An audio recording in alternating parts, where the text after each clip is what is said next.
Halo Kak, perkenalkan nama aku Siti Yuni dari Universitas Slamet Riyadi dari Prodi Ilmu Komunikasi dan ini ada temanku. Halo Kak, perkenalkan nama aku Nadia Maharani dari Universitas Muhammad Riyadi dari Prodi Ilmu Komunikasi. Kalau boleh tahu nama kakak siapa ya? Perkenalkan, aku Julaika, aku dari Universitas Kusuma Husada Surakarta. Salam kenal ya Kak. Ya, Kak. Oke baik, tujuan kami di sini adalah ingin mewawancara kakak terkait tentang Slamet Riyadi. Langsung aja ya Kak ke pertanyaan. Yang pertama itu apa yang kakak ketahui tentang Slamet Riyadi? Yang aku ketahui tentang Slamet Riyadi, beliau itu merupakan salah satu tokoh pahlawan yang ada di kota Surakarta. Benar nggak Kak? Benar banget tuh Kak, Slamet Riyadi adalah salah satu tokoh pahlawan yang ada di Surakarta.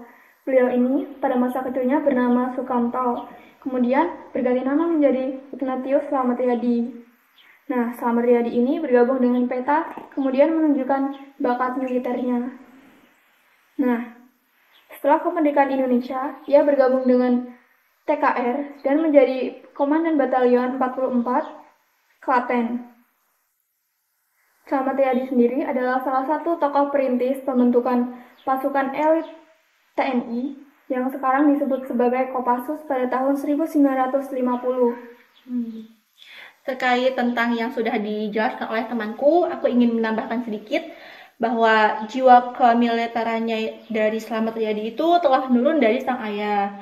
Dan selama hidupnya, Slamet Riyadi itu dikenal sebagai orang yang tegas, pemberani, dan juga memiliki jiwa kepemimpinan yang tinggi. Slamet Riyadi itu sangat berperan penting dalam beberapa pertempuran melawan Belanda. Salah satunya itu adalah peristiwa serangan umum di Kota Solo yang terjadi pada tanggal 7 sampai 10 Agustus tahun 1948 dan kemudian pada tahun berikutnya 1950 beliau tuh ditugaskan untuk melawan pertempuran di Ambon, namun sayangnya pada saat itu beliau gugur karena tertembak di bagian perutnya. Maka dari itu untuk mengenang perjuangannya beliau itu dibikin monumen di Solo yang bernama Monumen Slamet Riyadi. Tuh. Oh, jadi itu pahlawan yang melakukan pemberontakan KRS ya? Ya, itu yang di Ambon. Iya, yang di Ambon. Ya. Nah, kan tadi udah dijelasin tuh Kak tentang Slamet Riyadi.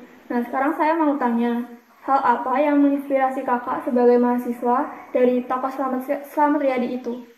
Yang menginspirasi menurut saya, kebetulan saya di kampus juga ikut organisasi. Salah satu sikap dari Slamet Riyadi yang menginspirasi adalah berani dan tegas, yaitu berani dalam menyampaikan aspirasi serta tegas dalam mengambil keputusan. Seperti itu, Kak. Wah, keren banget itu, Kak. Keren-keren.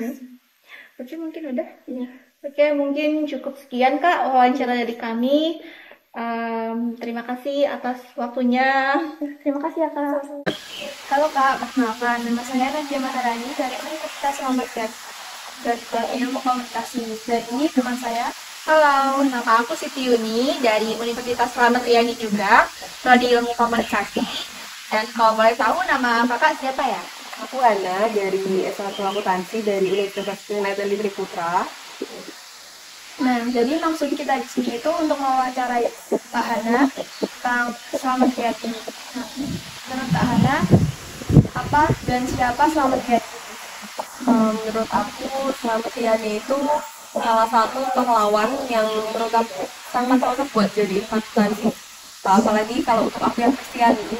Nah, dia itu kan salah satu pahlawan Kristiani di Indonesia ya, terutama di kota Solo.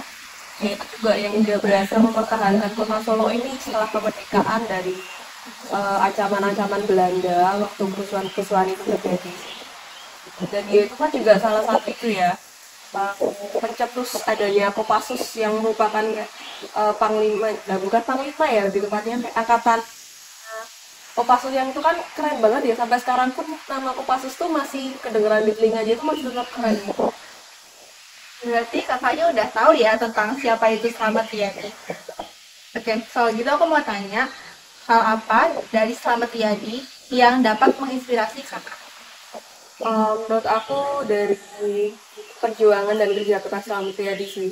Apalagi kan waktu sebelum dia gugur itu dia kan masih mempertahankan kota Solo ini, dan nggak lama setelah itu belum sampai bertahun-tahun lah ya hitungannya, itu masih terlalu cepat. Lalu dia ditugasin yang mana setelah dia ditugasi itu dia meninggal gitu loh. Kan pastinya tahu gitu loh. Kalau misalnya kita di medan perang itu kan pasti salah satu legasinya bisa aja terjadi kematian gitu, tapi dia tetap mau gitu berangkat ke sana mempertahankan NKRI, dengan ya itu salah satu resiko terburuknya ya kematian tadi. Kalau gitu, karakter Slamet Riyadi yang gimana sih yang menurut kakak bisa jadi panutan dalam kehidupan sehari-harinya kakak? Menurutku daya juangnya itu sih, karena yang tadi aku jelasin yang gimana dia itu mempertahankan kemerdekaannya itu, apalagi kalau kita ya mahasiswa itu kayak penting banget buat minimal ada karakteristik daya juangnya Slamet Riyadi tadi dalam hidup kita. Soalnya kan pasti tahu kalau di kuliah itu tujuan kita kuliah buat apa? Dari awal tuh buat apa sih? Sebagai orang tua, buat cari gelar, kerja, segala macam. Pasti semua punya tujuan ya. Tapi balik lagi, gimana nanti kita prosesnya, kita mau nyelesain itu apa enggak, itu kan tergantung dari daya juangnya kita. Kita mau tetap bertahan atau enggak buat ngelakuin itu. Jadi intinya kita harus semangat kuliah gitu Iya, ya Pak. pasti. Kalau gitu, sekian wawancaranya dari kita dan terima kasih ya Kak atas jawabannya. Makasih waktunya Kak.